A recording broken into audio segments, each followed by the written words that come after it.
I always believed the galaxy exaggerated when it spoke about humans. They were a young species, emotional, loud. They had joined the Galactic Council barely 90 years ago, and in that time they had done nothing extraordinary. Their navy was modest. Their colonies were small. They smiled too much and followed rules too little. And I respected them the way you respect a younger officer who tries hard, but still has much to learn. My name is Tyel Marath. I am a commander of the Velshan fleet, and I was stationed at Karis Station on the day everything I believed was proven wrong. Karis was a fortress, built around a dead star, positioned at the only stable corridor into Council space.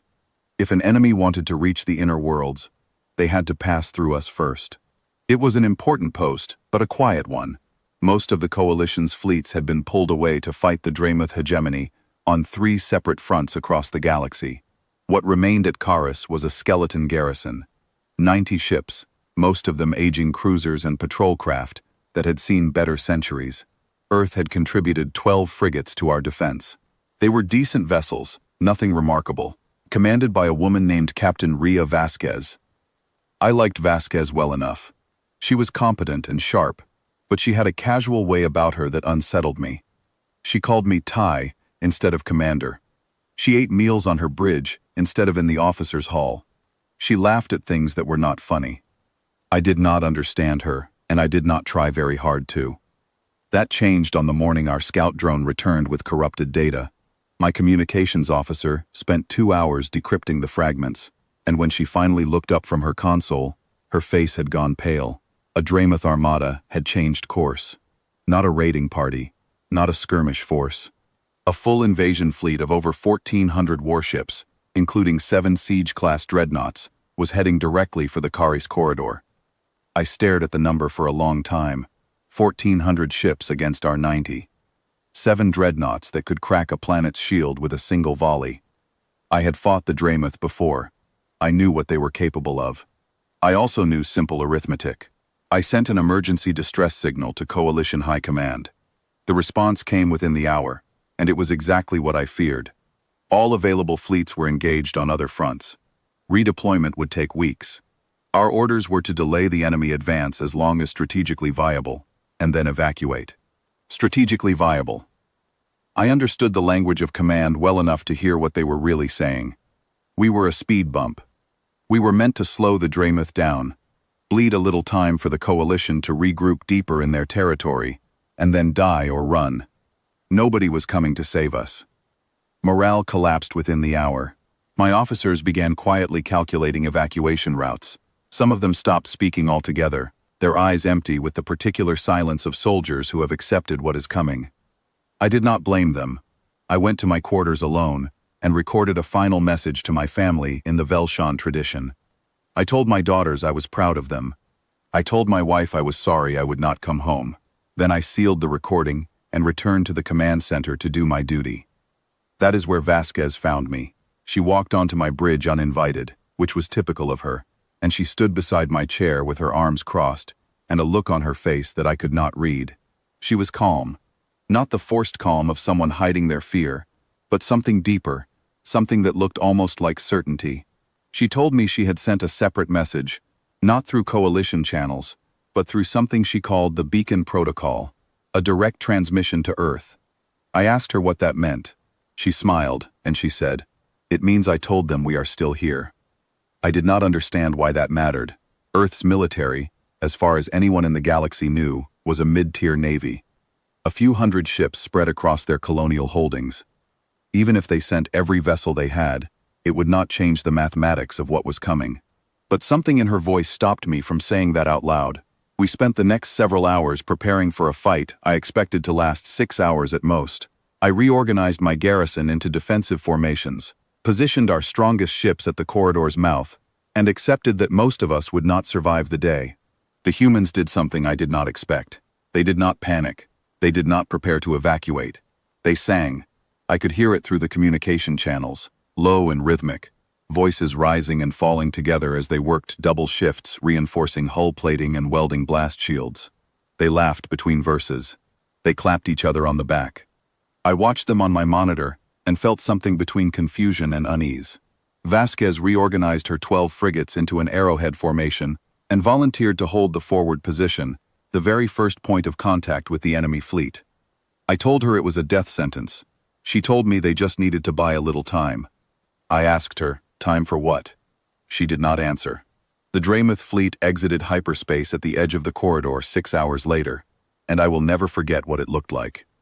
1,400 ships, a wall of dark metal and blue light, stretching across the void in every direction, so vast that my tactical display could not render it all at once. It was the largest enemy force I had ever seen. It was the largest enemy force anyone at Karis had ever seen. Their commander opened a channel and offered terms. Surrender the station, and we would be allowed to retreat. It was unusually generous. The Dreymouth typically offered nothing. I considered it. Every tactical calculation, every survival instinct, every rational thought in my mind told me to accept. We could not win this fight. We could not even survive it. Then Vasquez opened a broadband channel. Not to the Dreymouth, to us. To every ship in our garrison. Her voice was steady and clear. All ships. This is Vasquez. Hold the line. No one leaves. Help is coming. I thought she had lost her mind. But I did not give the retreat order. Something in those words held me in place. Something I still cannot fully explain. Maybe it was her certainty. Maybe it was the simple fact that she believed it so completely that for one irrational moment, I believed it too. The battle began. The first 3 hours were the worst of my life. Ships came apart around me, breaking into spinning fragments that tumbled through the dark. Shields failed in cascading waves. The debris grew so thick it became a navigational hazard, and we fought among the wreckage of our own fleet. I lost a third of my ships in the first wave. Then half. The Dreymouth kept coming, wave after wave, their formation absorbing our fire like an ocean swallowing stones. The humans fought like nothing I had ever seen. Their 12 frigates held that forward position far longer than physics should have allowed. They absorbed hits that should have crippled them and kept firing. One frigate, the UES Thermopylae, lost all weapons capability in the second hour. Its captain turned the ship directly into a Dreymouth destroyer and drove it forward at full speed. The crew ejected seconds before impact. The destroyer broke in half. By hour 5, Karis Station itself was taking direct fire. Hull breaches opened across multiple decks. I was bleeding from shrapnel that had cut my arm. My tactical display was a graveyard of dead ship icons, gray markers where green lights used to be. We had fewer than 30 ships still fighting. I opened a private channel to Vasquez. Her bridge was burning behind her. Sparks rained down across her shoulders, and there was blood on her face, but her eyes were clear. I told her we had to evacuate. We had done enough. We had bought the coalition an entire day, more than anyone could have expected. She looked at me through the screen, and she said, "Not yet. 5 more minutes." I opened my mouth to argue, to tell her that 5 minutes would not change anything, that we would all be gone in 5 minutes. Then my sensor officer screamed. The long-range scanners were going wild. Massive gravimetric distortions were forming at the far edge of the system, dozens of them, then hundreds, then thousands. Overlapping warp signatures stacking on top of each other so fast that the computer could not count them. The Dreymouth detected it too. Their fleet hesitated. Ships broke formation, turning away from us to face the new readings. For the first time in the entire battle, they stopped advancing. I stared at my display. The contact counter climbed.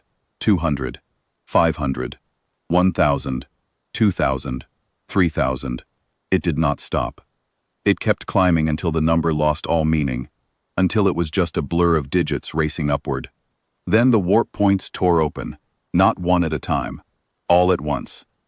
The fabric of space split across a front hundreds of kilometers wide, and from the light, ships began to emerge. Human ships, not dozens, not hundreds, thousands. Battle cruisers the size of small moons. Dreadnoughts covered in armor plating so thick it bent our sensor returns. Carrier groups launching fighter swarms before they had even fully exited warp. Destroyer wolf packs moving in perfect synchronized formations. Ships I had never seen before, designs that did not exist in any coalition registry, built with an architecture that was angular and brutal and undeniably, unmistakably human. The fleet kept coming, wave after wave pouring from the warp points in an endless river of steel and light. The count passed 4,000, then 5,000. Then I stopped looking at the number, because the sky was full. Every direction I turned, there were human ships. They filled the void the way stars fill the night. I could not breathe. I could not think.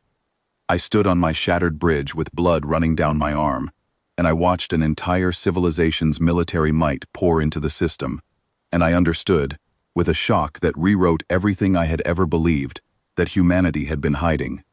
What they had shown the Council, those few hundred modest patrol ships, was a fraction, a mask, a polite lie told to a galaxy that was not ready for the truth. Earth had been building in secret for decades. The fleet's flagship transmitted on an open channel.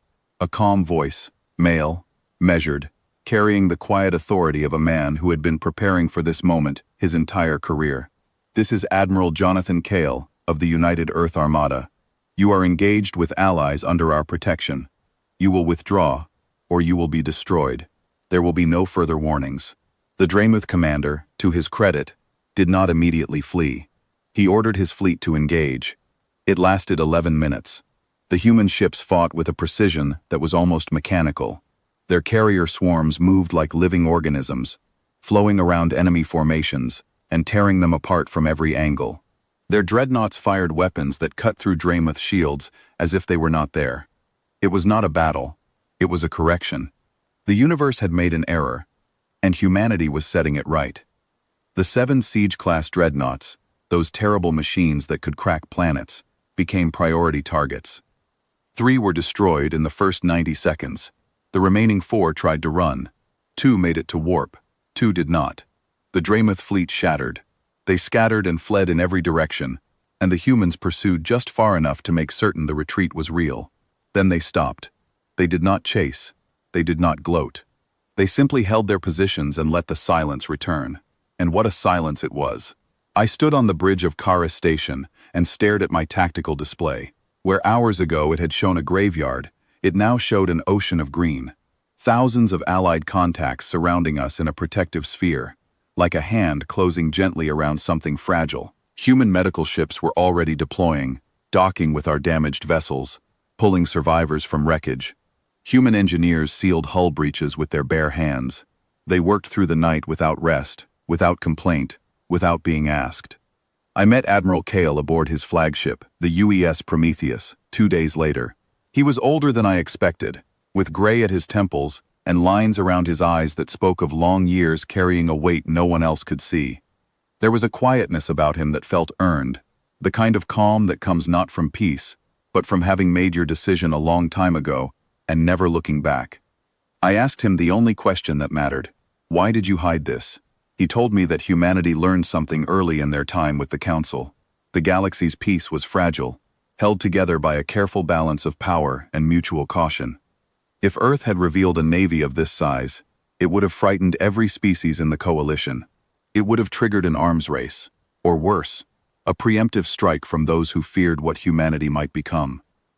So they built quietly. They showed the galaxy what it expected to see, a young species still finding its feet, and they kept the rest in the dark.